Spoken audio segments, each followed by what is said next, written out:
आज हम एक बहुत इंपॉर्टेंट चैप्टर जिसको हम बोलते हैं डाटा इंटरप्रिटेशन, समंकों का विश्लेषण या आंकड़ों का विश्लेषण, इसको स्टार्ट करेंगे।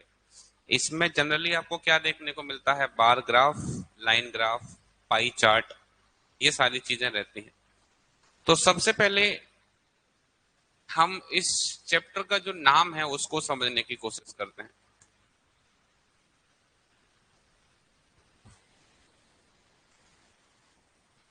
पहला है डाटा या आंकड़े। तो डाटा क्या होता है?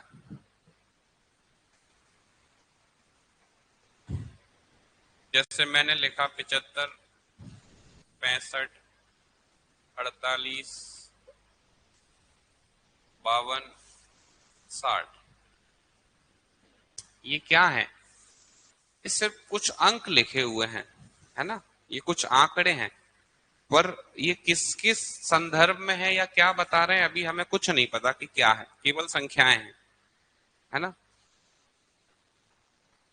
तो डाटा का सीधा सीधा मतलब है आपको कुछ संख्याएं या कुछ आंकड़े दिए जाएंगे। अब वो आंकड़े क्या बता रहे हैं ये आपको शुरुआत में जानकारी दी जाती है। जैसे मान लो ये कह सकता है कि किसी विद्यालय में पास होने वाले छात्रों का प्रतिशत है ये, है ना? या किसी व्यक्ति का 5 महीनों का खर्च है कि वो अपनी इनकम में से कितना खर्च करता है।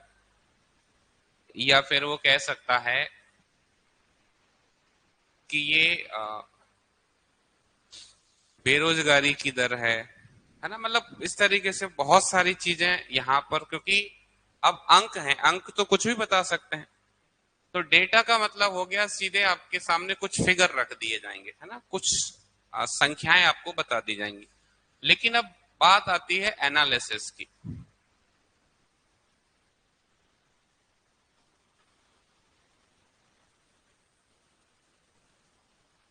अब ये जो एनालिसिस वर्ड है ये बहुत इंपॉर्टेंट वर्ड है। एनालिसिस का मतलब क्या होता है पहले हम वो समझेंगे। इसके लिए एक और वर्ड यूज होता है, वो है इंटरप्रिटेशन।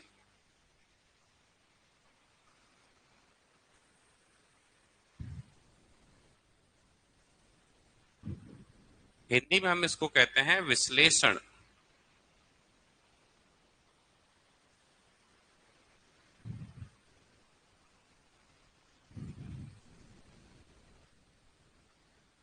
विश्लेषण समझते हो क्या है? विश्लेषण हमें सार के बारे में बताता है। जैसे आप देखो, जी न्यूज पे एक प्रोग्राम आता था पहले, अभी आता है डीएनए, है ना? डीएनए, तो वो जो डीएनए है उसका वो फुल फॉर्म क्या बनाते थे? डेली न्यूज एनालिसिस, है ना? तो विश्लेषण का मतलब है कि कोई भी जानकारी आपको दी गई है, आप उस पूरी जानकारी को पहले तो उसका अध्ययन करोगे अच्छे से, फिर ये देखोगे कि इसका सेंट्रल मैसेज क्या है, मतलब इसकी थीम क्या है, ये क्या बताना चाह रहा है, इसके प्रॉस क्या है, कॉन्स क्या है, मतलब इसकी अच्छाई क्या है, इसका नुकसान क्या है। मतलब किसी चीज को इन आउट पूरी तरीके से जानना उसका एनालिसिस कहलाता है। जैसे फॉर एग्जाम्पल, नहीं उसके बारे में पूरी जानकारी हासिल करना। इसको ऐसे समझो, जैसे मानकर चलो आप कार खरीदने गए, तो जाके कोई भी कार खरीद लोगे? नहीं, क्या करोगे? सबसे पहले आप एक डिटेल्ड रिसर्च करोगे कि कौन से ब्रांड की क्या अच्छाई है, क्या बुराई है, मेरा बजट कितना है, अब मेरे इस बजट में कौन सा ब्रांड मुझे सूट करता है, मेरी प्रायोरिटी क्या है, मुझे सेफ्टी पहले नंबर पर चाहिए, या मुझे लुकिंग पहले नंबर पर चाहिए, या मुझे माइलेज पहले नंबर पर चाहिए, या मुझे रफ एंड टफ गाड़ी चाहिए जिसको मैं गांव में भी ले जा सकूं, जिसको मैं शहर में भी ले जा सकूं, जिसको मैं कच्ची मिट्टी में भी कुदा दूं तो भी कोई दिक्कत नहीं है। मतलब सबसे पहले हम एक पूरा एनालिसिस करते हैं, यस और नो। मतलब कोई भी काम करें तो जीवन में एनालिसिस करना आना चाहिए आपको। अब ऐसा नहीं बोला कार खरीदने जाना है, बोला चलो रास्ते में जो शोरूम पहले मिल गया उसी में घुस गए, वहीं से ले आए। बोला ये शोरूम है कार वाला, बोला ये ठीक लग रहा है, चलो बोला कौन सी गाड़ी आपके पास महंगी वाली कौन सी लगा, ठीक है बोला इसी को दे दो। ऐसा करते हैं? नहीं। हम जो है पहले अपनी प्रायोरिटीज देखते हैं कि मेरे लिए क्या जरूरी है। जैसे अभी हमने एक छोटी सी गाड़ी ली थी, तो हमने क्या देखा कि हमारा जो ट्रेवलिंग है वो जो है रूरल एरियाज में ज्यादा है, यानी ग्रामीण क्षेत्रों में हमें ज्यादा जाना पड़ता है। तो एक ऐसी गाड़ी होनी चाहिए जो गांव में अगर आप उसको खेत में भी कुदा दो तो भी वो बढ़िया परफॉर्मेंस दे। पर इस मामले में टाटा का कोई मुकाबला नहीं है। दूसरा, सेफ्टी। सेफ्टी मतलब इन केस, जैसे आप अच्छे से ड्राइव कर रहे हो और आपको नहीं पता पीछे वाला कैसे ड्राइव कर रहा है, इन केस अगर कोई मिस हैपनिंग होता है तो उस गाड़ी की सेफ्टी कितनी है। क्योंकि life is more precious than anything else. जान है तो जहान है। तो सेफ्टी में 5 स्टार रेटिंग है उसको। मतलब कुछ भी हो जाए, पर अगर आप गाड़ी में अंदर हो तो आपका कुछ नहीं होगा। तो ये क्या है, ये हम क्या कर रहे हैं, एनालिसिस कर रहे हैं। एनालिसिस का मतलब है कि पूरी की पूरी जानकारी एकत्रित कर लेना, फिर ये देखना कि मेरा बजट क्या कह रहा है, ये भी जरूरी है। ऐसा नहीं ठीक मैंने देख लिया बोला मुझे तो हैरियर या सफारी ठीक लग रही है, अब मेरा बजट 10-12 लाख का है और मैं 20-22 लाख की गाड़ी कैसे देख सकता हूँ। तो मुझे ये देखना है कि एनालिसिस का मतलब है जो काम हम करने जा रहे हैं उसके बारे में ज्यादा से ज्यादा जानकारी जुटाना। अब यहां तो हम कोई गाड़ी नहीं खरीद रहे, यहां तो हमें कोई ग्राफ दिया जाएगा, उस ग्राफ को अच्छे से समझना उसका एनालिसिस कहलाता है कि ग्राफ क्या बताना चाह रहा है ना। अब इसमें क्या क्या चीजें हैं जो आवश्यक होती हैं। एक तो इसमें सबसे ज्यादा जरूरी है परसेंटेज।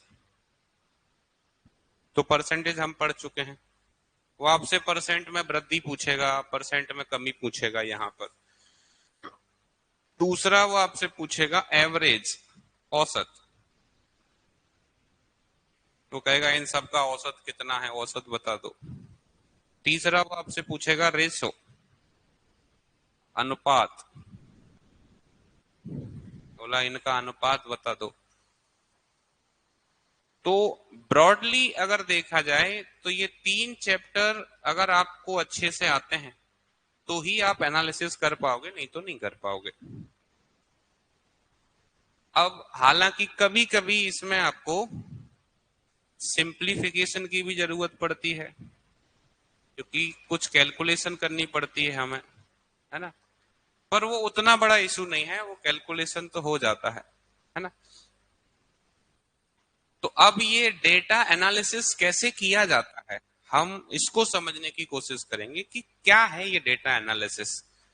और हमारे एग्जाम में इसका अच्छा खासा वेटेज है ना। तो अब हम इस डेटा एनालिसिस को समझने के लिए एक क्वेश्चन लेते हैं जो पहले एग्जाम में आ चुका है। मतलब हाँ,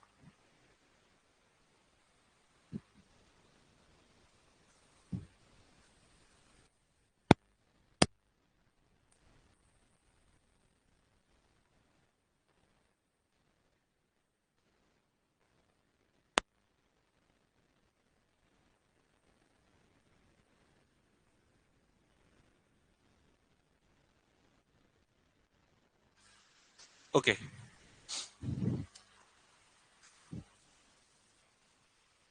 अब ये जो क्वेश्चन है हमारे पास,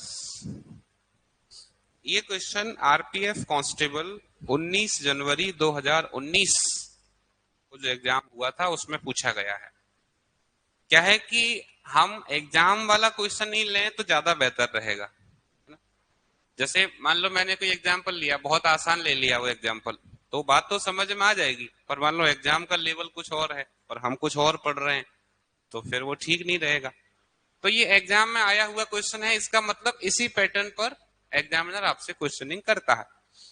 अब सबसे पहले इसका इंस्ट्रक्शन क्या है, निम्नलिखित स्तंभ आरेख या बार ग्राफ का अध्ययन और उसके बाद दिए गए प्रश्नों का उत्तर दीजिए।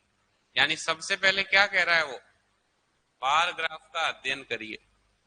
अब कई लोग क्या करते हैं, सीधे क्वेश्चन पे आते हैं। मतलब पहला क्वेश्चन क्या कह रहा है, बोला मुझे क्वेश्चन समझ में नहीं आ रहा। तो आपको क्वेश्चन समझ में इसलिए नहीं आ रहा क्योंकि आपने निर्देश फॉलो नहीं किए। वो ये कह नहीं रहा कि पहले क्वेश्चन देखो, वो कह रहा है कि पहले आप इस आरेख को समझने की कोशिश करो, तभी तो कुछ एनालिसिस कर पाओगे। तो ये आरेख क्या है, ये आरेख बता रहा है खर्चों के बारे में।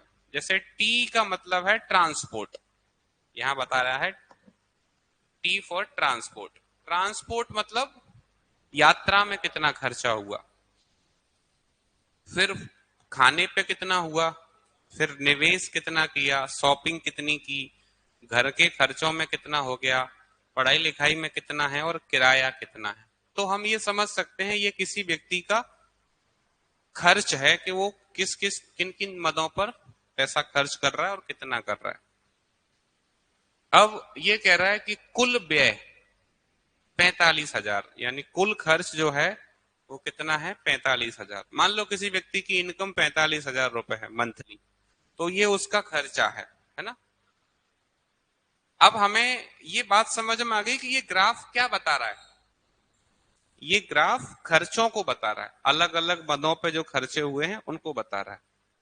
अब यहां पर एक और बात अच्छी ये है कि अगर आप इसका सही से एनालिसिस कर पाते हो तो इससे जुड़े 2-3 क्वेश्चन रहते हैं, तो आपके 2-3 क्वेश्चन सही हो जाएंगे।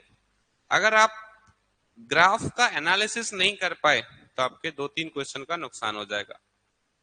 अब पहला क्वेश्चन क्या कह रहा है, शैक्षणिक शुल्क में कितनी और राशि जोड़ी जानी चाहिए ताकि वह किराया और घर खर्च को मिलाकर इन पे किए गए व्यय की राशि के बराबर हो जाए। यानी ये क्या चाहता है कि जो शैक्षणिक शुल्क का खर्चा है वो किराया और घर खर्च के बराबर हो। तो हम देखें यहां पर किराया, रेंट, रेंट कितना है 14%, और घर का खर्चा कितना है, हाउस होल्ड एक्सपेंस 17%।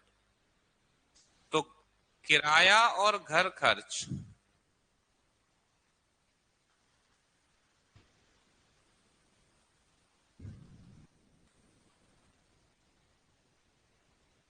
दोनों मिला के कितना हो रहा है, 14% और 17%, तो ये हो रहा है 31%। यह सुनो, अब ये कह रहा है कि शैक्षणिक शुल्क को भी 31% करना है, बराबर करने के लिए कह रहा है ना। तो शैक्षणिक शुल्क यानी एजुकेशनल एक्सपेंसेस कितने हैं हमारे, एजुकेशनल फीस 19% है। अब 19% को कितना बनाना है, 31 बनाना है। तो 19 को अगर 31 बनाना है तो कितना जोड़ना पड़ेगा, 12 जोड़ना पड़ेगा। इसका मतलब मुझे 12% निकालना है ना। तो राशि, कुल राशि है 45,000, 45,000 में 12% मुझे देखना है कितना हो रहा है। 2 जीरो से 2 जीरो, जीरो 12 पंजे 60, 12 चौक 48, 48 और 6 54। यानी अगर 5400 रुपए और जोड़ दें तो ये बराबर हो जाएंगे। तो हमारा आंसर क्या हो जाएगा, ऑप्शन नंबर बी।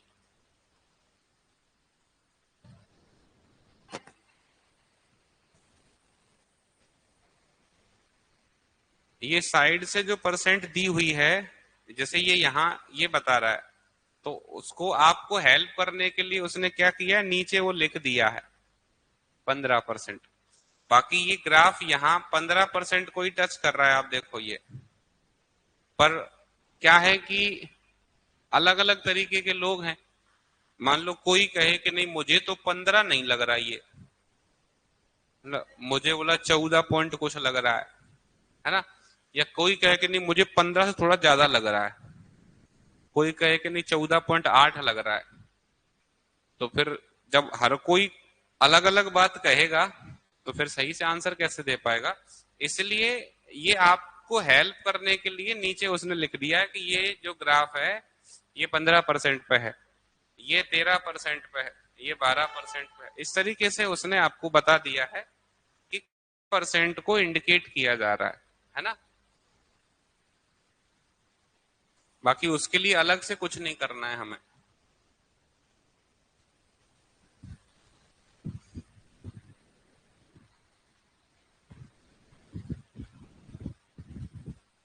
ये बात समझ में आई?